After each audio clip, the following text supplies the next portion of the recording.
भारत का डीआरडीओ लगातार एक से एक नए आविष्कार कर रहा है। अब दुश्मन देश के पास चाहे कोई भी मिसाइल हो, भारत उसे मिनटों में नष्ट कर देगा। तेजस एम का हो या फिर SU-75 को भूल जाएंगे आप, क्योंकि भारत ने बना लिया है सारे हवाई योद्धाओं का बाप। आसमान में F-35 हो या स्पेस में तैरता कोई मिलिट्री सैटेलाइट, भारत की तूफानी तरंगों से विश्व का कोई भी हथियार नहीं बच पाएगा। डीआरडीओ ने बना लिया अपने इतिहास का सबसे पावरफुल लेज़र वेपन, जिसकी पावर और रेंज देख खुद अमेरिका की आंखें फटी रह गई। आज डीआरडीओ की ताकत और उसकी तकनीक को करीब से बताने वाली वो खबर आ चुकी है। यकीन मानिए, इस खबर का इंतज़ार हम काफ़ी समय से कर रहे थे, लेकिन यह खबर ही ऐसी ये खबर है उस भारत के लेज़र हथियार की, जिसकी ताकत और रेंज ने दुनिया में पहले भी कोहराम मचाया था। आपको याद होगा भारत की काली हथियार, जिसके ऑपरेशन वाइट वॉर्स में सियाचिन ग्लेशियर में पूरी दुनिया में अपनी ताकत का एहसास कराया था। उस समय वह सिर्फ काली 1000 वर्जन था, उसके बाद काली 5000, काली 10,000 और उसके बाद काली 20,000 तक भारत में वर्जन तैयार किए गए। यहाँ पर हम आपको यह एक छोटी सी जानकारी दे देते हैं कि काली एक ऐसा डेडली वेपन है जो दुश्मन की फौज को जंग से पहले ही खत्म करने की ताकत रखता है। ये दुश्मन के टैंक, लड़ाकू विमान, नौसैनिक जहाज और मिसाइलों, यहाँ तक कि स्पेस में तैरती सैटेलाइट को चुटकियों में नष्ट कर सकता है। भारत का शक्तिशाली हथियार काली इलेक्ट्रोमैग्नेटिक तरंगों का तूफान पैदा करने वाले हथियार हैं, जो कुछ ही सेकंड के अंदर भारी मात्रा में तरंगों की बौछार करता है, जिससे यह अपने संपर्क में आने वाले किसी भी इलेक्ट्रॉनिक उपकरण को ध्वस्त कर सकता है।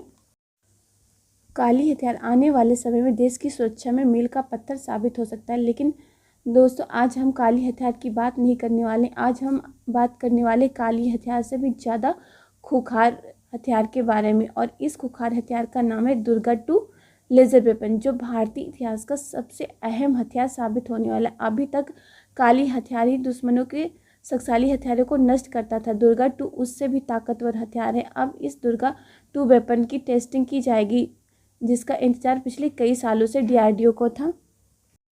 दोस्तों, वीडियो में आगे बढ़ने से पहले अगर अभी तक कि आप लोगों ने वीडियो को लाइक नहीं किया है तो आप लोग वीडियो को लाइक कर दिए और चैनल को सब्सक्राइब करने के बाद नोटिफिकेशन बेल आइकन को ज़रूर दबा दीजिए। डीआरडीओ के द्वारा दुर्गा-2 लेज़र वेपन की टेस्टिंग जून या जुलाई के महीने में की जा सकती है। अभी तक इसकी डेट फाइनल नहीं हुई है। इस हथियार के ताकत की बात हम करते हैं तो यह हथियार बहुत ताकतवर है। भारत ने रूस से जो S-400 सिस्टम खरीदा है, यह उससे भी कहीं ज़्यादा एडवांस है। दुर्गा-2 का फुल फॉर्म डायरेक्शनली अनटेस्टेड रे गन एरे है। यह एक डायरेक्टेड एनर्जी वेपन है। लेज़र ही भविष्य के हथियार हैं। कई देशों के पास लेज़र वेपन है। इस समय दुनिया भर में 2 एंटी एयरक्राफ्ट या एंटी मिसाइल लेज़र वेपन है जो फुल प्रूफ नहीं है।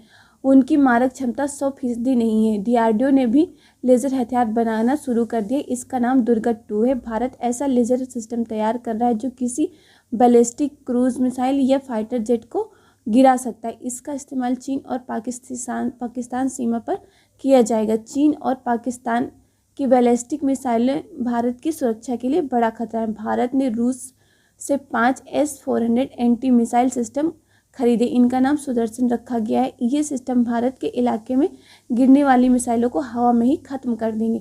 यह दुश्मन पर एक ही जगह इतनी ज़्यादा एनर्जी फोकस करता है कि वह पूरी तरह से नष्ट हो जाता है। आप जानकर हैरान हो जाएंगे कि यह कितना डेंजर है।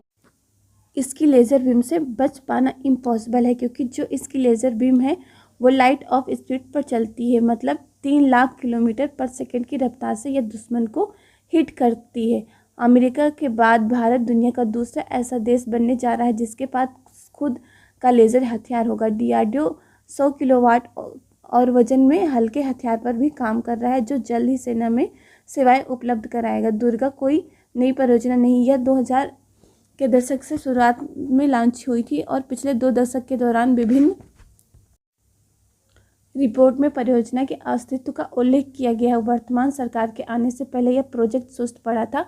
इस प्रोजेक्ट ने रफ्तार 2017 के बाद पकड़ी, जब डीआरडीओ ने तत्कालीन रक्षा मंत्री अरुण जेटली की उपस्थिति में एक परीक्षण सुविधा केंद्र में 1 किलोवाट के लेज़र वेपन का टेस्ट किया। इसके बाद प्रोजेक्ट के वैज्ञानिकों ने अब DRDO के वैज्ञानिक इसमें अप्रत्याशित इजाफा कर इसे 100 किलोवाट की क्षमता के साथ तैयार करने की योजना पर काम कर रहा है और बताया जा रहा है कि DRDO ऐसा कर भी चुका है। भारत का दुर्गा 2 हथियार अमेरिकी लेज़र हथियारों से भी आगे होगा। जो काम अमेरिकी लेज़र नहीं कर पाएगा वह काम दुर्गा 2 लेज़र करेगा। सबसे खास बात यह है कि अमेरिका ने जो डार्क एनर्जी वेपन तैयार किया है इसे शील्ड कहा जाता है। वो सिर्फ नौसेना के लिए, इसे सिर्फ नौसेना के शिप पर लगाकर दुश्मन पर अटैक कर सकते हैं। लेकिन भारत का दुर्गा 2 वैसे तो 100 किलोवाट का होगा और अच्छी खासी उसकी पावर होगी, लेकिन वह इतना कॉम्पैक्ट होगा, इस साइज में इतना छोटा होगा कि भारतीय नौसेना के शिप पर भी लगाया जा सकता है और उसका एक वेरिएंट भारतीय लड़ाकू विमानों के